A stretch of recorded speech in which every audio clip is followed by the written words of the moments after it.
The complexity of function and circadian rhythms, daily physiological and behavior pattern of activity observed in most vertebrates, especially mammals, including man, is regulated by two integrated systems, nervous system and endocrine system. Both of these systems interact and are great communication network. Nervous system transmits its message by means of electrochemical impulse which travel quickly to muscles and glands, whereas the endocrine system employs chemical messengers called hormones. Hormone term was coined by W.M. Bayliss and E.H. Starling. तो हमारी body में दो तरह के system हैं, control coordination करते हैं. एक तो हमारा नर्वस सिस्टम है, न्यूरॉन से गवर्न होता है, unit of nervous system is nerve cell और न्यूरॉन. और दूसरा एंडोक्राइन सिस्टम होता है जो कि हार्मोन से चलता है. और एंडोक्राइन सिस्टम जो है उसमें ग्लैंड्स आती हैं, एंडोक्राइन ग्लैंड, एक्सोक्राइन ग्लैंड और मिक्स ग्लैंड. और एंडोक्राइन ग्लैंड्स की अगर हम बात करें तो एंडोक्राइन ग्लैंड्स जो है वो हार्मोन का सिक्रीशन करती हैं और बॉडी के अंदर डायरेक्ट सिक्रीशन करती हैं. ये डक्टलेस होती हैं, डायरेक्ट ब्लड में ही हार्मोन को रिलीज़ कर देती हैं. दूसरी एक्सोक्राइन ग्लैंड होती हैं जो डक्ट वाली होती हैं, ये बाहर की तरफ सिक्रीशन करती हैं. For example sweat gland is exocrine gland, duct वाली है, स्वेट को बाहर निकालती है बॉडी से, पसीने को. जबकि एंडोक्राइन ग्लैंड का एग्जाम्पल है थायराइड ग्लैंड, जो ब्लड में डायरेक्ट थायरॉक्सिन हार्मोन को रिलीज़ कर देती है, जो हमारे नेक रीजन में मिलती है और जिसकी डेफिशिएंसी से ग्वाइटर होता है. तो एंडोक्राइन ग्लैंड की हम बात कर रहे हैं. Since the endocrine gland do not have ducts, they are called ductless gland. Secretion of these glands are called hormones. There are certain well organized glands and some diffuse glandular tissue that secrete hormone in our body. तो human endocrine system consist of many parts. Organised endocrine gland for example hypothalamus, pituitary, pineal, thyroid, parathyroid gland, pancreas, thymus gland, adrenal gland and testes and ovary.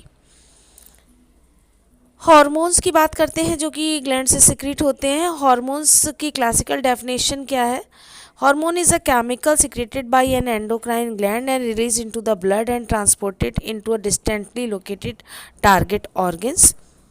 तो अलग अलग gland से अलग अलग तरीके के hormone secrete होते हैं. फॉर एग्जांपल थायराइड ग्लैंड से थायरॉक्सिन हार्मोन सिक्रीट होता है, पैंक्रियास से इंसुलिन हार्मोन सिक्रीट होता है, एड्रिनल ग्लैंड से एड्रिनालिन हार्मोन सिक्रीट होता है, टेस्टिस से टेस्टोस्टेरोन हार्मोन सिक्रीट होता है, ओवरीज से एस्ट्रोजन हार्मोन सिक्रीट होता है, प्रोगेस्टेरोन प्रेगनेंसी हार्मोन वो भी सिक्रीट होता है. पिट्यूटरी ग्लैंड जो है मास्टर ग्लैंड, उससे ग्रोथ हार्मोन सिक्रीट होते हैं. तो अलग अलग तरह की ग्लैंड जो हैं वो अलग अलग हार्मोन को सिक्रीट करती हैं. तो हम इस डायग्राम में देख पा रहे हैं कि डिफरेंट टाइप की ग्लैंड्स दिखाई दे रही हैं हमको. जो ब्रेन में हाइपोथैलेमस होता है वो पिट्यूटरी ग्लैंड को कंट्रोल करता है. पिट्यूटरी ग्लैंड मास्टर ग्लैंड है जो बाकी सारी ग्लैंड्स को कंट्रोल करती है, लेकिन पिट्यूटरी को हाइपोथैलेमस कंट्रोल करता है. पिनियल ग्लैंड जो है वो भी हमारे में ज़्यादा डेवलप नहीं है, वेस्टिजियल है, रिप्रोडक्शन में थोड़ी बहुत हेल्प करती है, इसका वैसे एज सच फंक्शन नोन नहीं है. और थायराइड ग्लैंड बटरफ्लाई शेप की होती है, हमारे नेक रीजन में मिलती है. इसके ऊपर 4 मटर के दाने जैसी जो ग्लैंड है वो है पैराथायराइड ग्लैंड जो पैराथायरॉक्सिन हार्मोन सिक्रीट करती है. पैंक्रियाज एक मिक्स ग्लैंड है जो एक्सो एंडो दोनों है, क्योंकि ये एक्सोक्राइन की तरह एक्ट करती है और पैंक्रियाटिक जूस का सिक्रेशन करती है. एंडोक्राइन की तरह ये इंसुलिन हार्मोन बनाती है जो ब्लड में ग्लूकोज लेवल को कंट्रोल करता है. थाइमस ग्लैंड एक होती है हमारे इम्यून सिस्टम के लिए, बच्चों में ये डेवलप होती है, बड़े होते होते गायब हो जाती है. Adrenal gland emergency hormone adrenaline का सिक्रेशन करती है हमें एडवर्स कंडीशन में रेडी करने के लिए. और गोनेट्स, टेस्टिस, ओवरीज जो हैं वो मेल फीमेल हार्मोन टेस्टोस्टेरोन और एस्ट्रोजन का सिक्रेशन करते हैं सेक्सुअल रिप्रोडक्शन में हेल्प करवाने के लिए. हार्मोन की कैरेक्टरिस्टिक्स की बात करें तो current definition of hormone says hormone are non-nutrients chemicals. They act as intracellular messengers and are produced in minute quantity. On the basis of their chemical nature, hormones are many types like peptide and protein का example है insulin and glucagon, pituitary hormone, hypothalamic hormone. Steroids में आते हैं आपके cortisone, testosterone, प्रोगेस्टेरोन और oestrogen. ये सभी chemical nature के हार्मोन होते हैं, तो सबका अलग अलग नेचर होगा. कुछ हार्मोन अमीनो एसिड्स के डेरिवेटिव होते हैं जैसे एफिनेफ्रिन, नॉन एफिनेफ्रिन, और एक होते हैं आइडोथायरोनाइंस, उसका एग्जाम्पल है थायराइड हार्मोन. तो अब हम एंडोक्राइन ग्लैंड्स जो हैं उनके बारे में डिटेल में देख लेते हैं। जितनी भी एंडोक्राइन ग्लैंड आपको स्क्रीन पर दिखाई दे रही हैं, मैंने अभी बताया आपको कि ऑर्गेनाइज एंडोक्राइन ग्लैंड से हमारी बॉडी बनी हुई है। Hypothalamus, pituitary, pineal, thyroid, parathyroid, pancreas, thymus, adrenal, testis and ovaries. Cell or tissue that secrete hormone in organ like liver, gastrointestinal tract, atrial wall जो हार्ट में होती है, और किडनी। तो अब ये जो जितनी भी ग्लैंड्स हैं इन सब का हम लोग एक एक करके फंक्शन देखेंगे।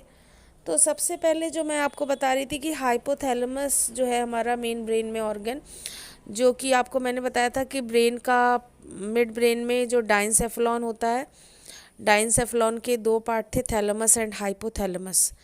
आपको याद होगा मैंने बताया था जो ये मिडिल ईयर है हमारा लिम्बिक सिस्टम है, उसमें 4 लोग इन्वॉल्व हैं। कौन कौन सी 4 चीज़ें आती हैं उसमें? एक तो थैलेमस, हाइपोथैलेमस और एमाइडाला और हिपोकैम्पस। तो इन चारों को मिलाकर लिम्बिक सिस्टम बोलते थे मिड ब्रेन में, जिसमें से हाइपस और थैलेमस इन दोनों को मिलाकर हम डाइनसेफलॉन बोलते थे। तो हाइपोथैलेमस ग्लैंड की अगर हम बात करें तो it is the basal part of forebrain which contains several group of neurosecretory cells which secrete hormones. These hormones regulate the synthesis and secretion of pituitary hormones. These hormones are of 2 types. Number 1, releasing hormone, which stimulate the secretion of hormones by the pituitary.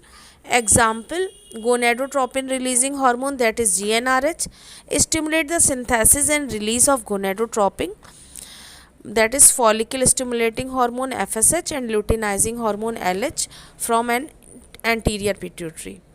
दूसरे होते हैं inhibiting hormone, which inhibit the secretion of hormones by the pituitary. Example, somatostatin inhibit the secretion of growth hormone by anterior pituitary. These hormones reach the anterior pituitary through hypophyseal portal vein of the circulatory system and through certain axon to the posterior pituitary. So now I am talking about pituitary gland. Pituitary gland is located in a bony cavity called sella tunica and is attached to the hypothalamus by a stalk called infundibulum. Anatomically, it has 2 parts. First one is adenohypophysis, that is anterior pituitary, and second one is neurohypophysis, that is posterior pituitary. Adenohypophysis consists of 2 parts: pars distalis, that is anterior lobe, and pars intermedia, middle lobe.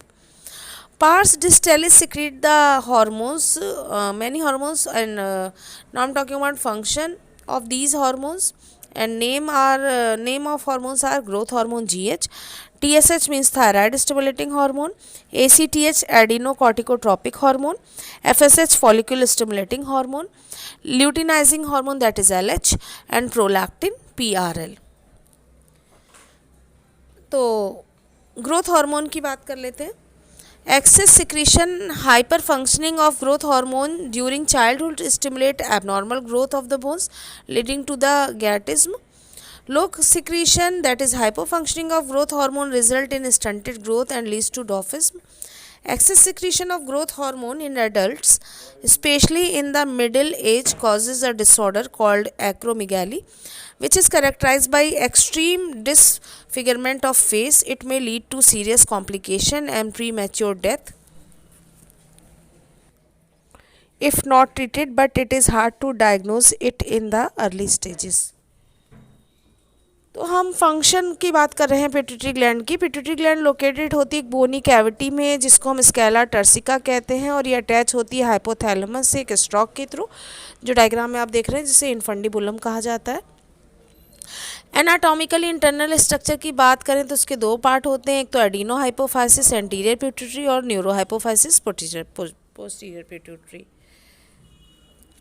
तो एडिनोहाइपोफाइसिस जो है उसके भी 2 part हो जाते हैं, pars distalis जिसका anterior lobe नाम है, और दूसरा है middle lobe, pars intermedia.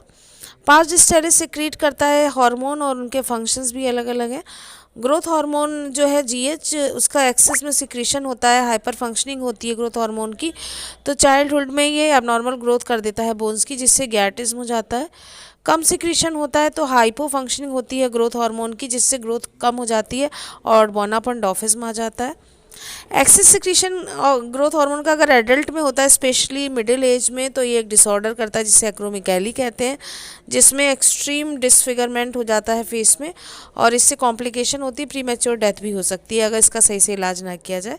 Early early stage में इसको पहचानना, डायग्नोस करना बहुत ही मुश्किल होता है।